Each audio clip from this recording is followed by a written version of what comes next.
کی جائیداد اور پراپرٹی سے قوم کو مضبوط کیا جا سکتا ہے۔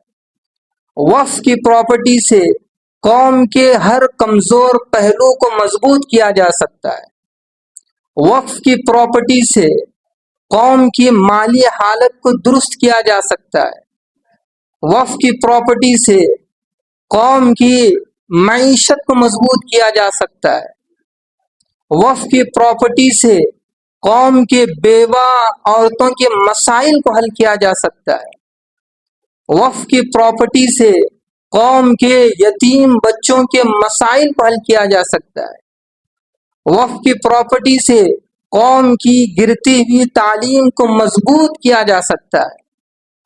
وقف کی پراپرٹی سے ان لوگوں کا علاج جو برسوں سے ہسپتال میں پڑے ہوئے ہیں اور اس کے چکر کاٹ رہے ہیں، ان کے علاج کا انتظام کیا جا سکتا ہے۔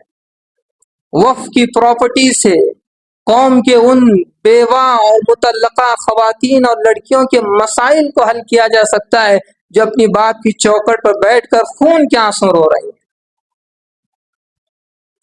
اللہ تعالیٰ نے ایک عجیب و غریب نظام وقف کا ہمیں دیا تھا۔ جب تک مسلمانوں نے نظام وقف کو سمجھا اور اس کی اہمیت کو سمجھا اور اپنے مال جائیداد اللہ کی راہ میں وقف کرتے رہے تو اسلام یہ قوم ہر اعتبار سے مضبوط تھی۔ قومی اعتبار سے، مالی اعتبار سے، معیشت کے اعتبار سے، تعلیمی اعتبار سے، جنگی اعتبار سے، ڈیفنس کے اعتبار سے، ہر لحاظ سے قوم مضبوط تھی، اس لیے کہ وہاں ان لوگوں نے نظام وقف کو سمجھا تھا، اس کی اہمیت کو انہیں پتہ چل گئی تھی کہ ان اوقاف کی جائیداد سے قوم کو کس طرح بلندیوں پر پہنچایا جا سکتا ہے۔ جس دور میں مسلمان نظام وقف کو سمجھ چکے تھے، وَقُل رَّبِّ زِدْنِي عِلْمًا۔ الحمد لله نحمده ونستعينه ونستغفره ونؤمن به ونتوكل عليه ونعوذ بالله من شرور أنفسنا ومن سيئات أعمالنا،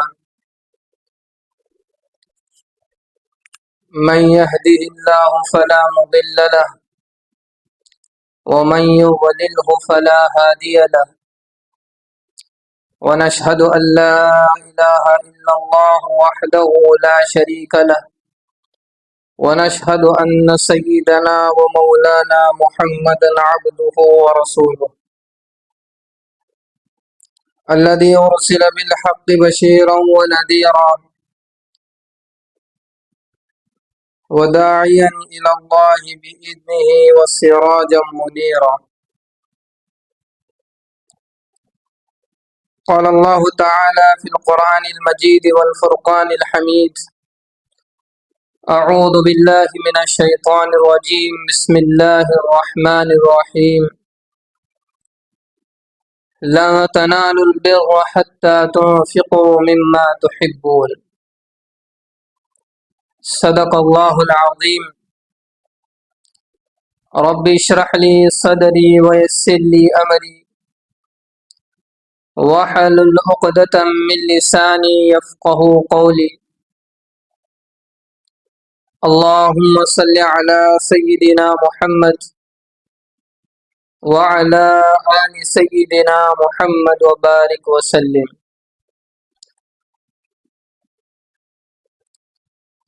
اسلام ایک نظام رحمت ہے، ایک ایسا نظام رحمت ہے کہ اسلام کا ہر حکم، چاہے وہ فرض کی حیثیت رکھتا ہو، واجب کی حیثیت رکھتا ہو، سنت کی حیثیت رکھتا ہو، یا نفل یا مستحب یا کسی بھی حیثیت اس کی ہو، اسلام کا ہر حکم انسانیت کے لیے دنیا اور آخرت میں بھلائی ہے، رحمت ہے، خیر خواہی ہے۔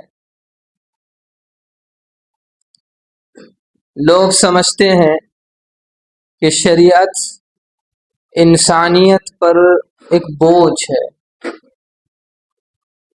حقیقت یہ ہے کہ شریعت انسانیت کے لیے رحمت ہے، شریعت انسانیت کے لیے بھلائی ہے، خیر ہے۔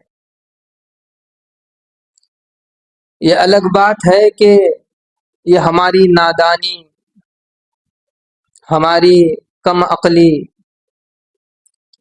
اور ہماری نہ سمجھی یہ ہے کہ ہم نے اسلام کو سمجھا نہیں،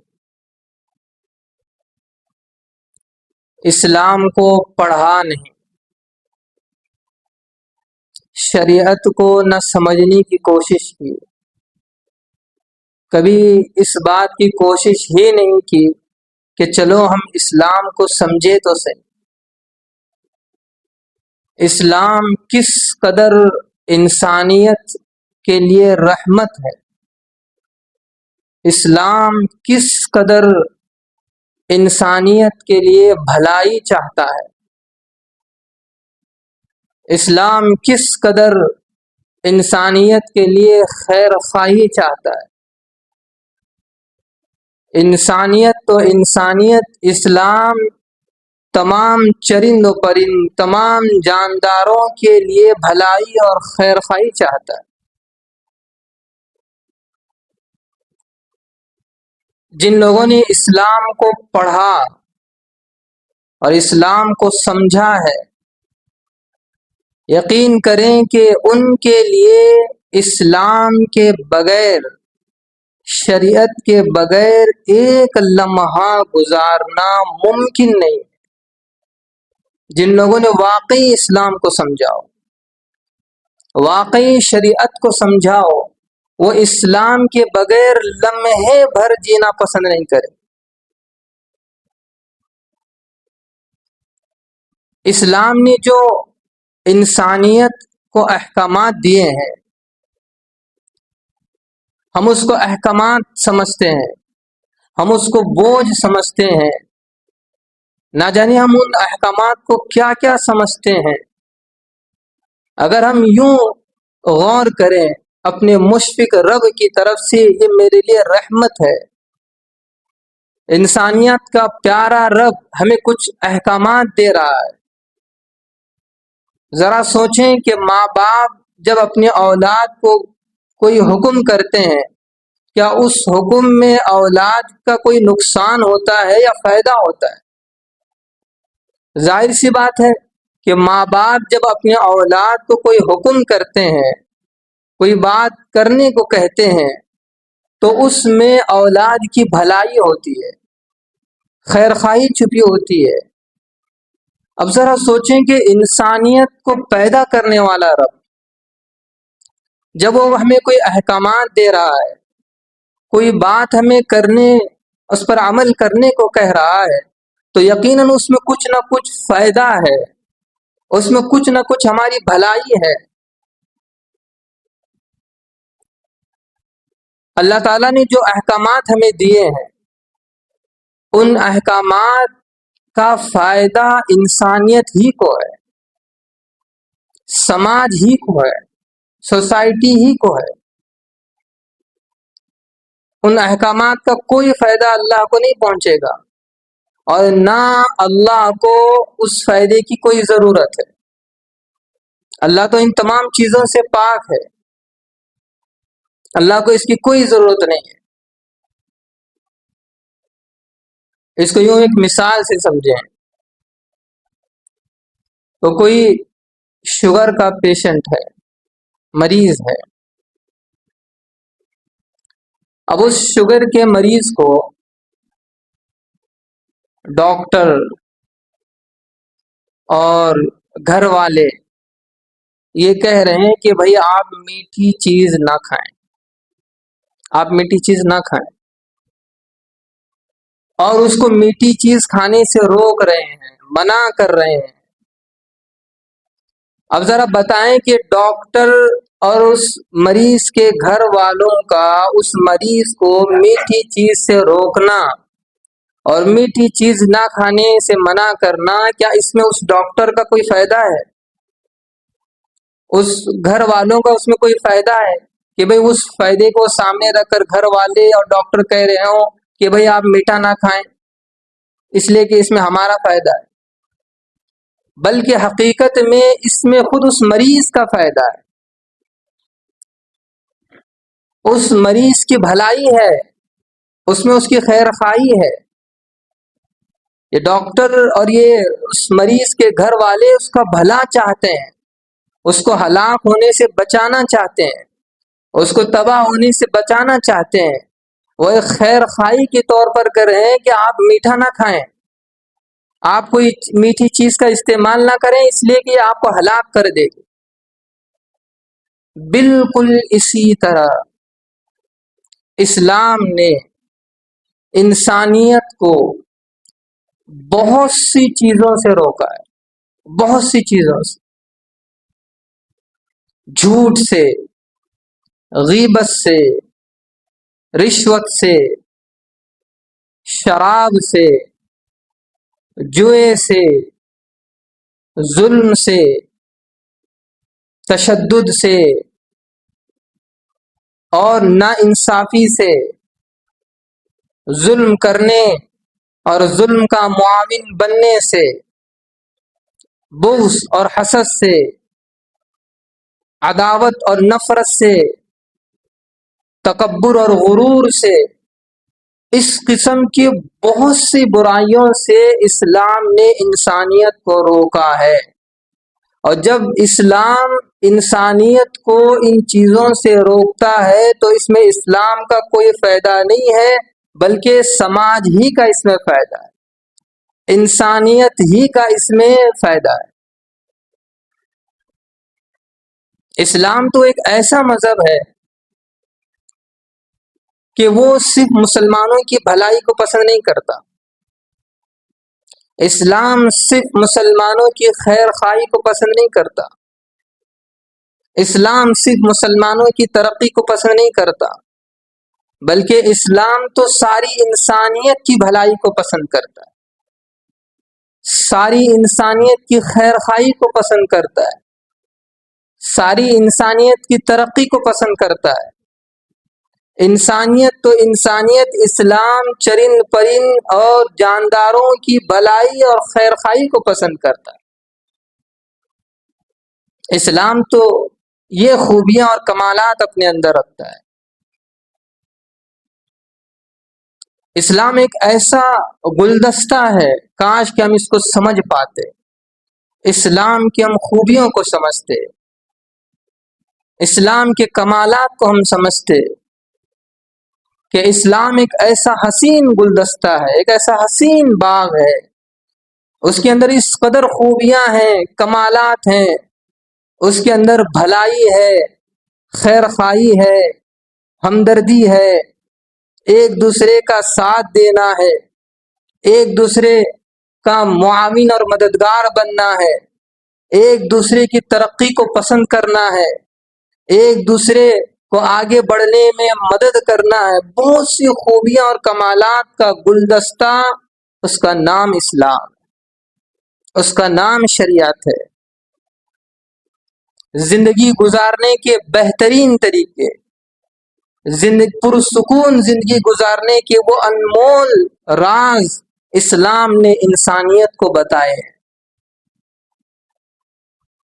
اور انہی کمالات اور انہی ہدایات اور احکام میں سے ایک عجیب و غریب نظام، ایک عجیب و غریب حکم اور نظام جو اسلام نے شریعت کو دیا ہے، انسانیت کو دیا ہے، وہ نظام وقف ہے، وقف کا نظام۔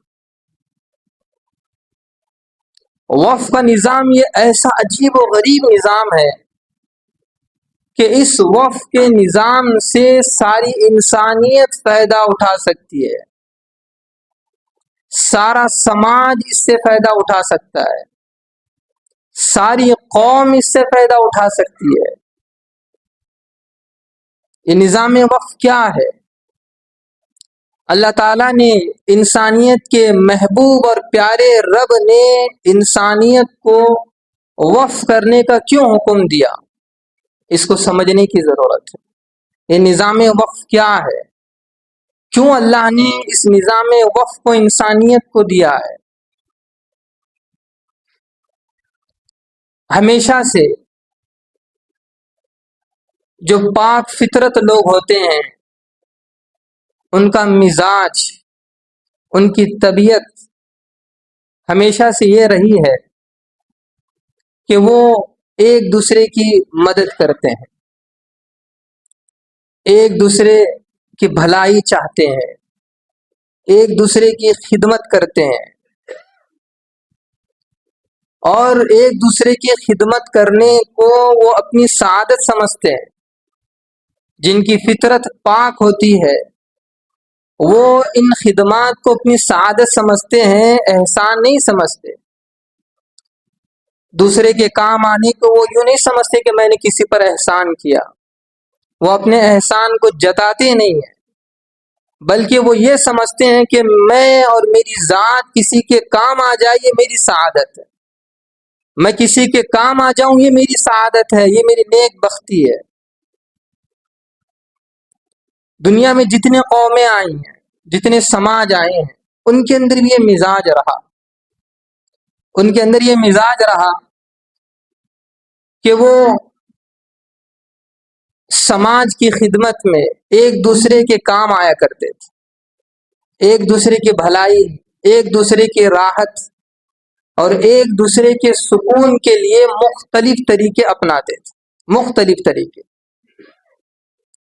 اس میں ایک عام طریقہ جو چل پڑا ہے وہ یہ ہے کہ کوئی آدمی اپنی جائیداد، اپنی پراپرٹی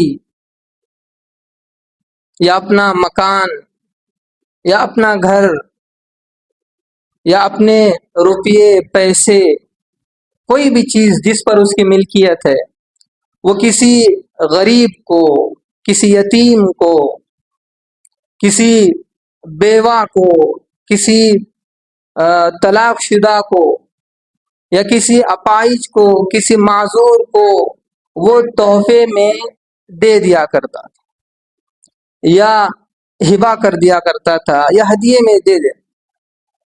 اب دیکھیے، جب کوئی آدمی اپنی کوئی پراپرٹی کسی کو دے دیتا ہے تو یہ بہت بڑی نیکی ہے، بہت بڑی نیکی۔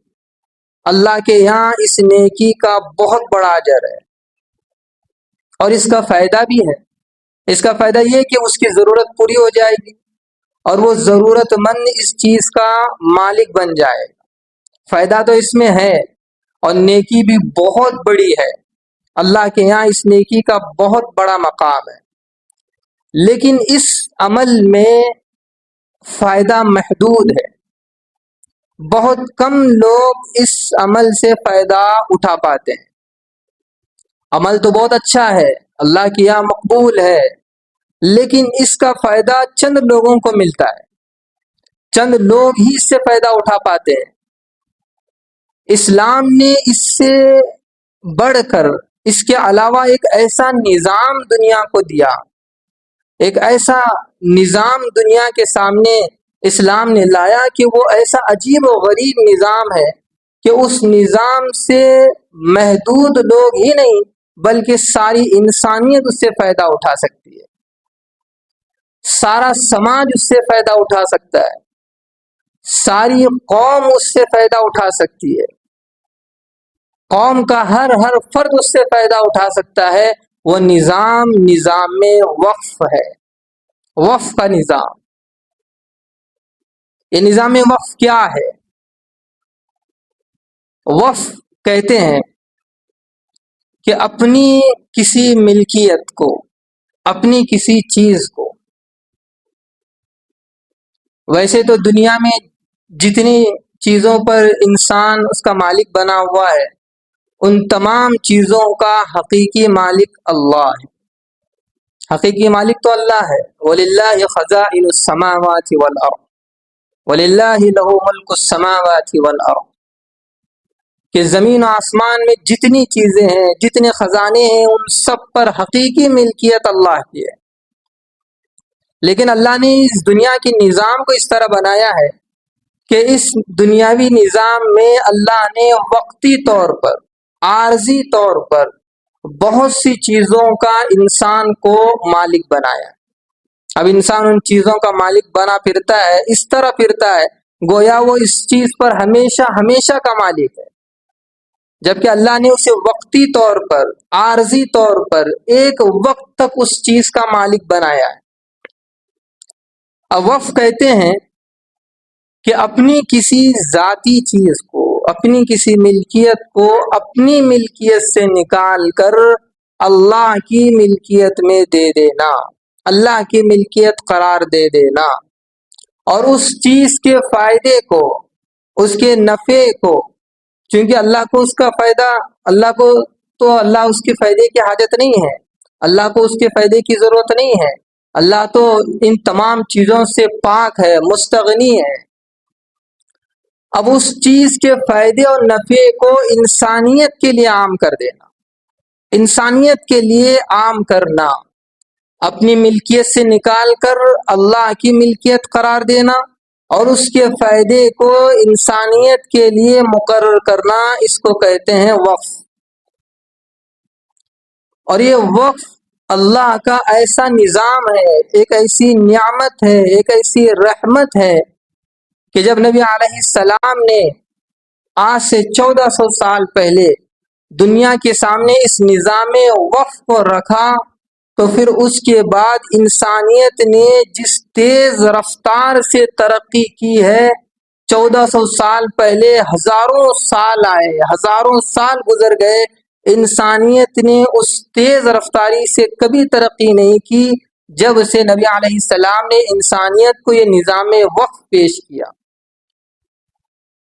اس کی ایک وجہ یہ بھی تھی کہ 1400 سال اس سے پہلے جتنے قومیں آئیں اور جتنے تہذیبیں، جتنے کلچر آئے، ان کے پاس وقف کا کوئی نظام ہی نہیں تھا، وہ جانتے ہی نہیں تھے کہ وقف کیا ہے، وقف کس کو کہتے ہیں، اس کے کیا مقاصد ہوتے ہیں، وہ نہیں جانتے تھے۔ لیکن نبی علیہ السلام نے 1400 سال کے بعد جب نبی علیہ السلام تشریف لائے تو انسانیت کو یہ نظام وقف سمجھایا، اور جب سمجھایا انسانیت نے، صحابہ نے جب اس وقف کی اہمیت کو سمجھا اور پھر اس پر اپنے املاک، اپنی جائیدادیں، اپنے مال جب وقف کرنا شروع کیے، آپ تاریخ پڑھیں کہ اس وقف کے نظام سے اسلامی دور اتنا مضبوط ہوا ہے کہ کبھی کسی دور میں اتنا مضبوط نہیں ہوا کرتا تھا۔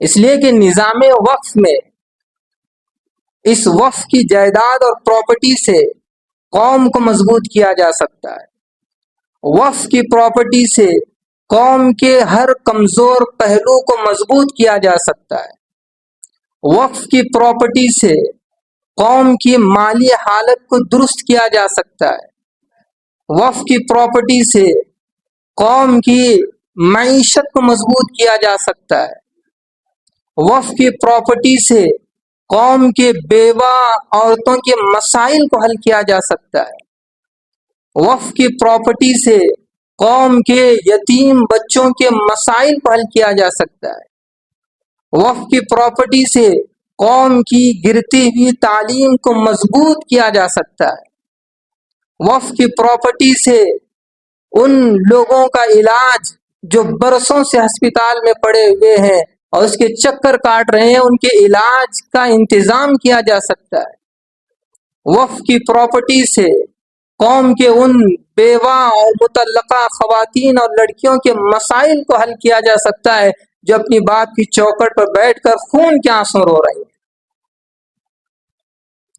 اللہ تعالیٰ نے ایک عجیب و غریب نظام وقف کا ہمیں دیا تھا۔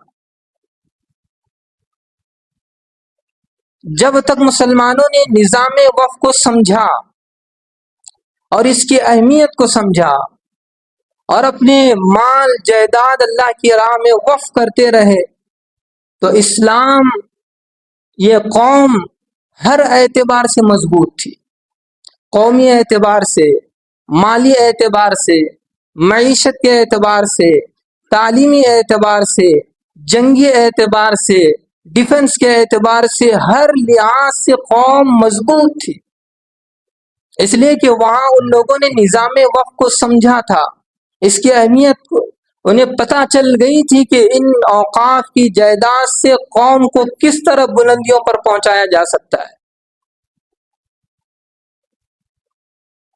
جس دور میں مسلمان نظام وقف کو سمجھ چکے تھے، اس کی اہمیت کو ذرا دیکھیں کہ اس کی برکتیں کیسی تھیں۔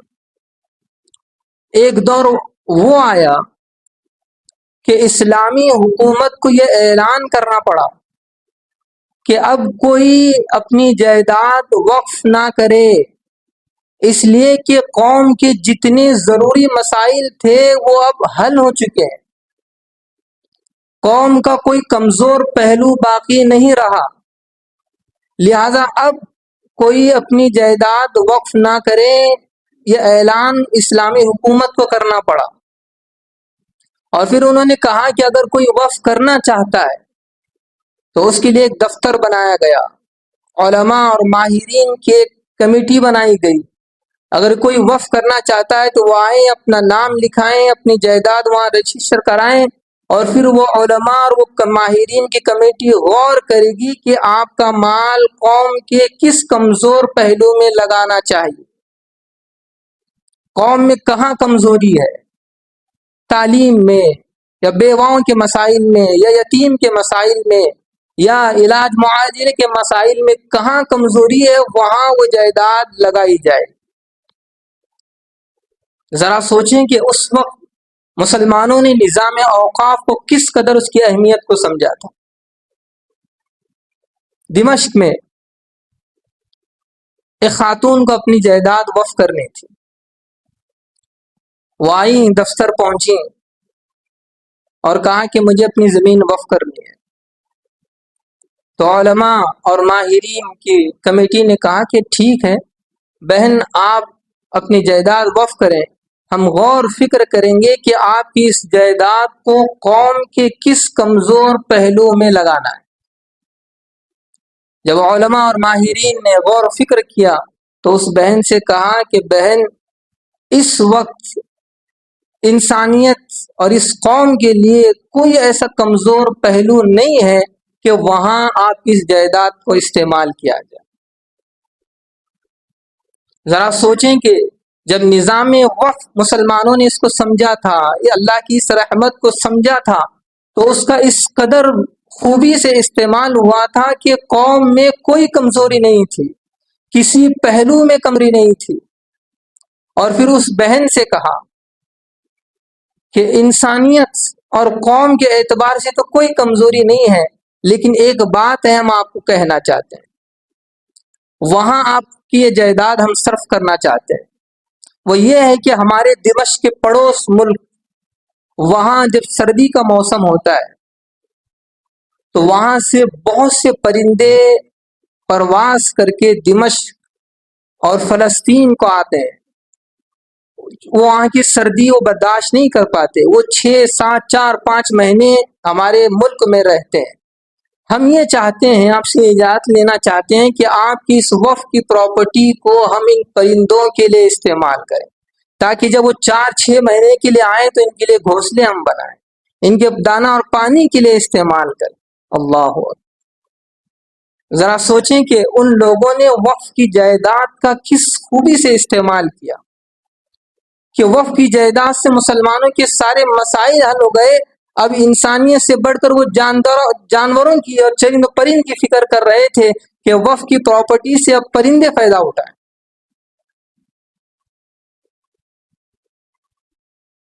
دمشق میں آج جو میونسپل اسٹیڈیم ہے وہ کسی زمانے میں مجاہدین کے زخمی گھوڑوں اور بوڑھے گھوڑوں کے لیے وہ زمین وقف تھی۔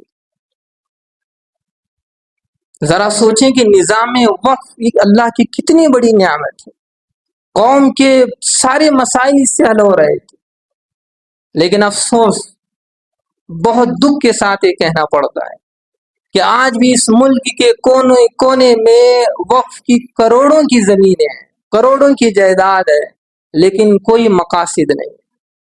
مسلمان جانتے ہی نہیں کہ کتنی بڑی نعمت ہے۔ ان وقف کی پراپرٹی سے کس قدر قوم کو مضبوط کیا جا سکتا ہے، قوم کی مالی حالت، قوم کی تعلیمی حالت، اور قوم کے بیوہ، یتیم، معذور اور علاج کے لیے تڑپ رہے لوگوں کا کس طرح نظام ان وقف کی پراپرٹی سے کیا جا سکتا ہے، لیکن مسلمان بالکل اس سے بے خبر ہے۔ کروڑوں کی جائیداد یوں ہی ضائع ہو رہی ہے، اور اس پر دکھ تو یہ ہے کہ ان کروڑوں کی جائیداد پر خود اپنے لوگ قبضہ کرنے کے انتظار میں۔ کئی قبرستان کی زمین ہے جہاں گنڈوں نے اپنی عمارتیں بنائی، اپنے کارخانے بنائے ہیں۔ کئی وقف کی زمین پر لوگوں نے اپنے مکانات بنائے ہیں۔ وقف کے دکان اور کرائے کے مکانات لوگ اس کا کرایہ دینے کے لیے تیار نہیں، یعنی لوگوں نے یوں سمجھا کہ وقف پراپرٹی یہ کسی کی جاگیر نہیں ہے۔ ہاں بالکل کسی کی جاگیر نہیں ہے، لیکن اس کا مالک اللہ ہے۔ وقف کی ملکیت یہ صرف اللہ ہی کی ملکیت ہے، اس میں کسی کمیٹی، کسی فرد، کسی سماج، کسی قوم کی کوئی ملکیت نہیں ہے، براہ راست اللہ کی ملکیت ہے۔ جو لوگ وقف کی پراپرٹی کو قبضہ کرنا چاہتے ہیں، یاد رکھیں وہ اس سماج کے لٹیرے ہیں، وہ اس سماج کے چور ہیں۔ جو وقف پراپرٹی پر قبضہ جمانا چاہتے ہیں، گویا وہ اللہ کی ملکیت کو چھیننے کی کوشش کر رہے ہیں۔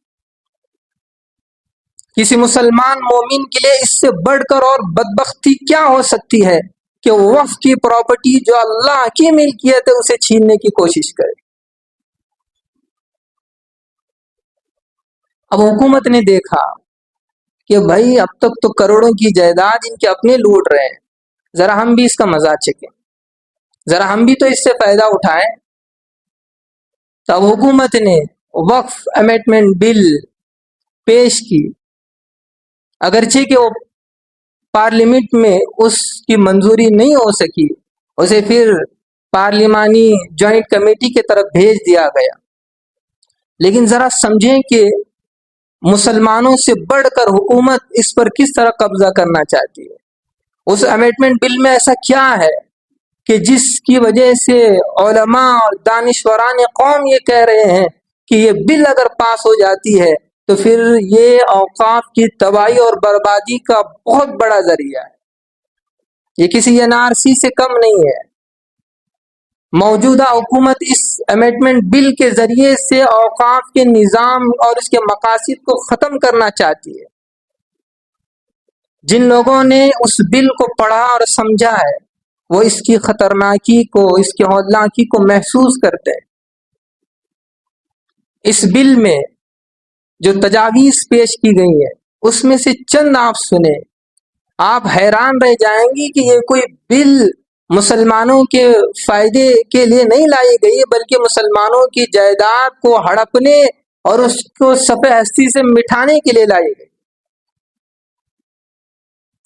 اس میں ایک جو بل ہے، اس بل میں جو تجویز پیش کی گئی ہے وہ یہ ہے کہ وقف کی موجودہ جو قانون ہے وہ یہ ہے کہ مرکزی وقف کونسل میں 14 ممبر ہوتے ہیں، اور ان 14 ممبروں کا مسلمان ہونا لازمی اور شرط ہے۔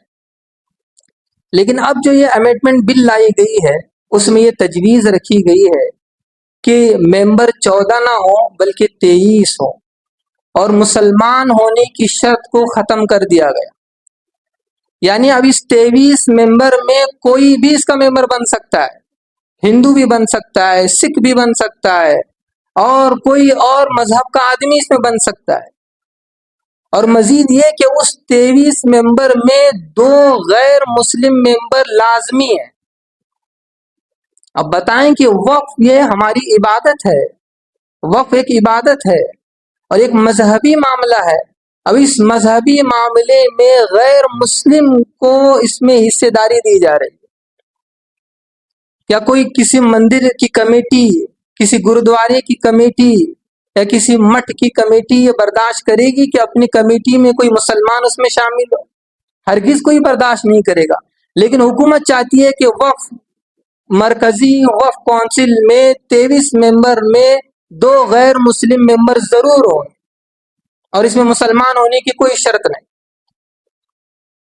کیا ایسا نہیں لگتا کہ یہ قانون، یہ بل اس زمین اور جائیدادوں کو ہڑپنے کے لیے بنایا گیا؟ دوسری تجویز اس میں یہ پیش کی گئی کہ اسٹیٹ وقف بورڈ میں 7 سے 11 ممبر ہوتے ہیں. اس میں بھی 2 غیر مسلم ممبر کا ہونا لازمی ہے. مثلا مسجد کی کمیٹی ہو یا کسی درگاہ کی کمیٹی ہو یا کسی انجمن یا کسی اور ادارہ جس کا تعلق وقف بورڈ سے ہے، اس کمیٹی میں 2 غیر مسلم ضرور رہیں. کیا یہ مذہب میں مداخلت نہیں ہے؟ کیا یہ ہمارے وجود اور ہمارے حق کے خلاف براہ راست حملہ نہیں ہے؟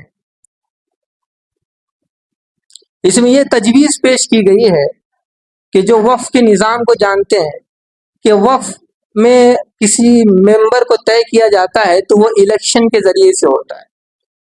کسی کو چننا ہو، کسی کا انتخاب الیکشن کے ذریعے سے ہوا کرتا تھا. لیکن اب بل میں تجویز یہ دی گئی ہے کہ الیکشن کو ختم کیا جائے، اسٹیٹ حکومت جس کو پسند کرے گی وہ اس کا ممبر بنے.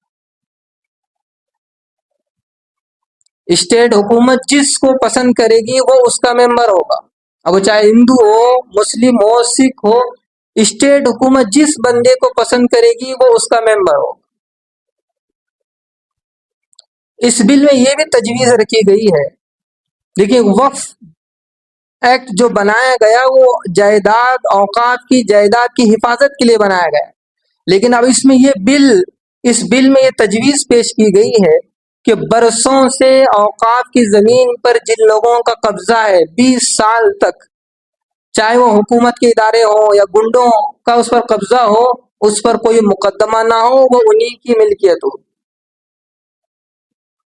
اس قسم کے عجیب و غریب تجاویز اس بل میں لکھے گئے ہیں. اب ذرا بتائیں کہ کیا کوئی مسلمان اس بات کو پسند کرتا ہے کہ اللہ کی ملکیت پر غیروں کا قبضہ ہو، اللہ کی ملکیت پر کسی غیر کا تسلط ہو؟ اوقاف کے سارا نظام اس ضلع کلیکٹر کے پاس ہوگا، اور ضلع کلیکٹر کو یہ اختیارات دیے گئے ہیں کہ وہ جب چاہے، جس وقت چاہے اوقاف کی زمین کی نوعیت کو بدل سکتا ہے. اس کے دل میں آ گیا کہ بھئی یہ زمین اب وقف کی تھی، نہیں اب یہ سرکار کی ہے.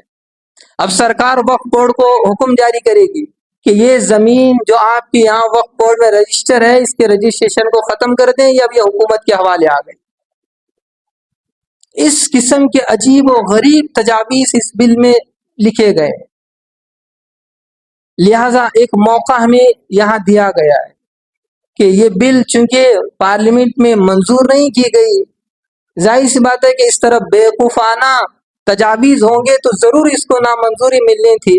لیکن اب اس بل کو پارلیمانی جوائنٹ کمیٹی کی طرف بھیج دیا گیا ہے، اور جے سی پی نے سارے مسلمانوں سے سجھاؤ مانگے ہیں، رائے مانگے ہیں کہ آپ بتائیں کہ یہ بل آپ کے حق میں ہے یا نہیں ہے. اب ہمارا یہ اخلاقی دینی فریضہ ہے کہ ہم پوری مذمت کے ساتھ، پوری شدت کے ساتھ بتائیں کہ یہ بل ہماری مخالفت میں ہے.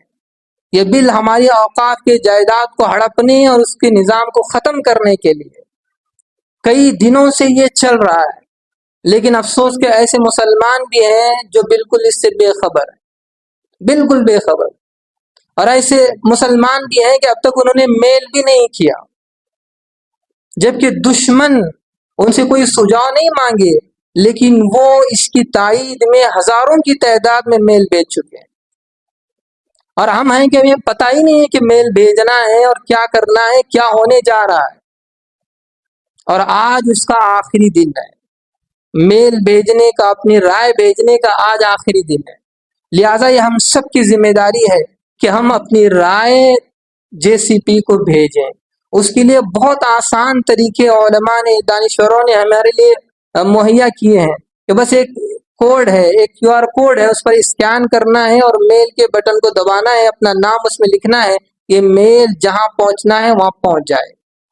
آپ کی آسانی کے لیے ہم نے باہر کاؤنٹر لگائے ہیں، نماز کے بعد وہاں نوجوان آپ کو ملیں گے، آپ ضرور ان کے پاس جا کر اپنا میل، اپنی رائے ضرور بھجوائیں اور اس کے طریقے کو معلوم کریں، اور اپنے گھر جائیں اور گھر میں جتنے موبائل ہیں اپنے رشتہ دار، اپنے دوست احباب سے معلوم کریں کہ آپ نے اب تک میل کیا یا نہیں کیا ہے. نہیں کیا ہے تو فوری طور پر میل کرنے کو کہیں اور انہیں بتائیں.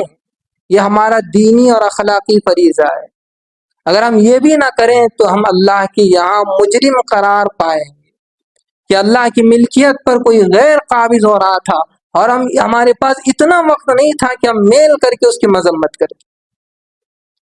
اللہ تعالیٰ سے دعا ہے کہ اللہ تعالیٰ ہمیں نظام اوقاف کو سمجھنے کی توفیق عطا فرمائے. اللہ پاک نے یہ جو نظام اوقاف ہمیں عطا کیا ہے، اس کے مقاصد کو سمجھ کر قوم کی ترقی کے لیے ہمیں اسے استعمال کرنے کی اللہ ہمیں توفیق عطا فرمائے، اور موجودہ حکومت کے ناپاک ارادوں کو اللہ پاک ناکام کر دے. وآخر دعوانا الحمدللہ. Thank you for watching. If you found this video helpful, please like, share it with others, and subscribe to our YouTube channel for more insightful Islamic content.